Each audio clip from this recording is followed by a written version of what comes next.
Miss হবে না আপনার পছন্দের টিভি শো। দেখুন জি5 অ্যাপে একদম ফ্রি। পুতুল দি, আমরা তো তোমার পাশে ছিলাম ঠিকই, কিন্তু তুমি যা করেছো সেটা কি বলবো বলো তো?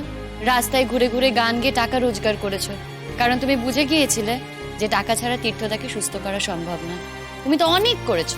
আমার এত সুনাম করার মতো মানুষ আমি নই কো।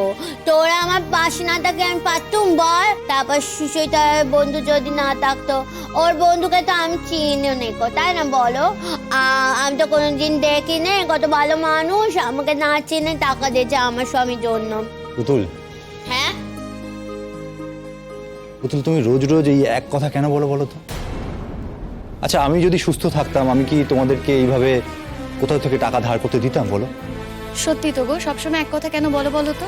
তীর্থদার তো খারাপ লাগতেই পারে, আর তাছাড়া তীর্থদা সুস্থ হয়ে যাওয়ার পর এক কথায় কিন্তু টাকা দিয়েছে। আজকে শীর্ষার টাকা শোধ করে দিয়েছে, সুচরিতাদির বন্ধু যে টাকা দিয়েছে সেই টাকাও রেডি করা আছে, সেটাও দিয়ে দেবো। আর তাছাড়া আমরা তো নিজেদের লোক, টাকা পয়সার কি আছে? নিজেদের লোক হলেও আমার জীবন বাঁচানোর দায়িত্ব আমার নিজের, তাই না? আমার নিজের চিকিৎসার জন্য শ্বশুরবাড়ি থেকে টাকা নিতে হয়েছে। না, এটা আমি হয়তো ঠিক করিনি। আমি যদি সজ্ঞানে থাকতাম আমি নিশ্চয়ই এই টাকাটা নিতাম। ও কি কথা তীর্থ? আচ্ছা তুমিই বলো দেখি, শ্বশুর বাড়ির লোক কি আপনার জন্য? সবচেয়ে বড় কুটুম। বিপদের দিনে তারা যদি পাশে না দাঁড়ায় তাহলে কে দাঁড়াবে বলো? এক মিনিট তীর্থদা, দেখো, সেই মুহূর্তে আমাদের যেটা মনে হয়েছে সেইভাবে তোমাকে বাঁচানোর চেষ্টা করেছি।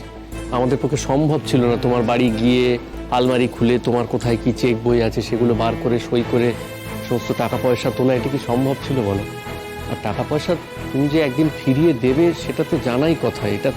এটা নিয়ে তো আর নতুন করে কথাবার্তা বলার কোনো দরকার নেই। না, এটা কিন্তু সত্যি পুতুল দি, তোমার ভারী দোষ। তুমি বারবার এক কথা কেন তোলো বলো তো? যেই আসে তাকেই বারবার করে শোনাতে থাকো, এই টাকা দিয়েছে, ওই টাকা দিয়েছে, কেন করো? বলো না। আমি তো সত্যি কথাই বললুম যে সবাই মিলে আমাদের বিপদে পাশে এসে দাঁড়িয়েছে, এই কথা তো বলা উচিত নাকি?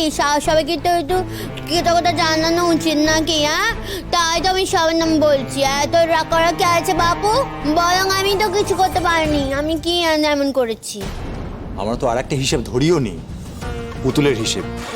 পুতুল যেগুলো গান গেয়ে যে টাকা জোগাড় করেছে আর কি, সেটা তো আমাকে ফেরত দিতে হবে, তাই না?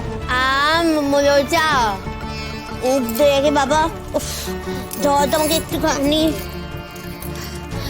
আমার কথা এম করে কেউ রাগ করে নাকি স্যার?